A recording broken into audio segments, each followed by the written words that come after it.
बिस्मिल्लाहिर्रहमानिर्रहीम। अस्सलाम वालेकुम। इब्न अकील अपना वाक़ा लिखते हैं कि मैं बहुत ही ज़्यादा गरीब आदमी था। एक मरतबा मैंने तवाफ़ करते हुए एक हार देखा जो बड़ा कीमती था। मैंने वो हार उठा लिया। मेरा दिल चाहता था कि मैं उसे छुपा लूँ, लेकिन मेरा ज़मीर कहता था हरगिज़ नहीं, ये चोरी है। बल्कि दियानतदारी का तकाज़ा ये है कि जिसका ये हार है मैं वापस कर दूँ। चुनाचा मैंने मताफ में खड़े होकर ऐलान कर दिया कि अगर किसी का हार गुम हुआ हो तो आकर मुझसे ले ले। कहते हैं कि एक नाबीना आदमी आया और कहने लगा कि ये हार मेरा है और मेरे थैले में से गिरा है। मेरे नफ्स ने मुझे और भी मलामत की कि हार तो था भी नाबीने का, उसका किसी को क्या पता चलता। छुपाने का अच्छा मौका था, मगर मैंने वो हार उसे दे दिया। नाबीने ने दुआ दी और चला गया।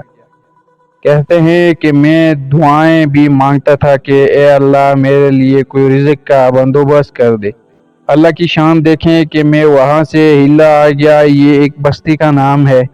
वहाँ की एक मस्जिद में गया तो पता चला कि चंद दिन पहले इमाम साहिब फौत हो गए। लोगों ने मुझे कहा कि नमाज पढ़ा दो। जब मैंने नमाज पढ़ाई तो उन्हें मेरा नमाज पढ़ाना अच्छा लगा।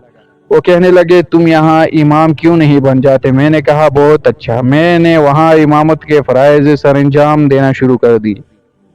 थोड़े दिनों बाद पता चला कि जो इमाम साहब पहले फौत हुए थे, उनकी एक जवां साल बेटी है। वो वसीयत कर गए थे कि किसी नेक बंदे से इसका निकाह कर देना। मुक़्तदी लोगों ने मुझसे कहा, जी अगर आप चाहें तो हम उस यतीम बच्ची का आपसे निकाह कर देते हैं। मैंने कहा, जी बहुत अच्छा। चुनाचा उन्होंने इसके साथ मेरा निकाह कर दिया। शादी के कुछ अरसे के बाद मैंने अपनी बीवी को देखा कि इसके गले में वही हार था जो मैंने तवाफ़ के दौरान एक नाबीना आदमी को लुटाया था।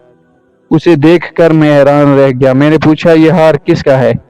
उसने कहा, ये मेरे अब्बू ने मुझे दिया था। मैंने कहा, आपके अब्बू कौन थे? उसने कहा, वो आलम थे, इस मस्जिद में इमाम थे और नाबीना भी थे। तब मुझे पता चला कि इसके अब्बू वही थे जिनको मैंने ये हार वापस किया था। मैंने इसको बताया कि ये हार तो मैंने उनको उठा कर दिया था। वो कहने लगी कि आपकी भी दुआ कबूल हो गई और मेरे अब्बू की भी दुआ कबूल हो गई। मैंने कहा, वो कैसे? उसने कहा कि आपकी दुआ तो इस तरह कबूल हुई कि अल्लाह ताला ने आपको घर भी दिया, घरवाली भी दी और रिज़्क़ भी दिया। और मेरे अब्बू की दुआ इस तरह कबूल हुई कि जब वो हार लेकर वापस आए तो दुआ मांगते थे कि ए अल्लाह, एक अमीन दियानतदार शख्स ने मेरा हार मुझे लौटाया है। ए अल्लाह, ऐसा ही अमीन शख्स मेरी बेटी के लिए खावंद के तौर पर अता फरमा दे। अल्लाह ने मेरे बाप की दुआ भी कबूल कर ली और आपको मेरा खावंद बना दिया।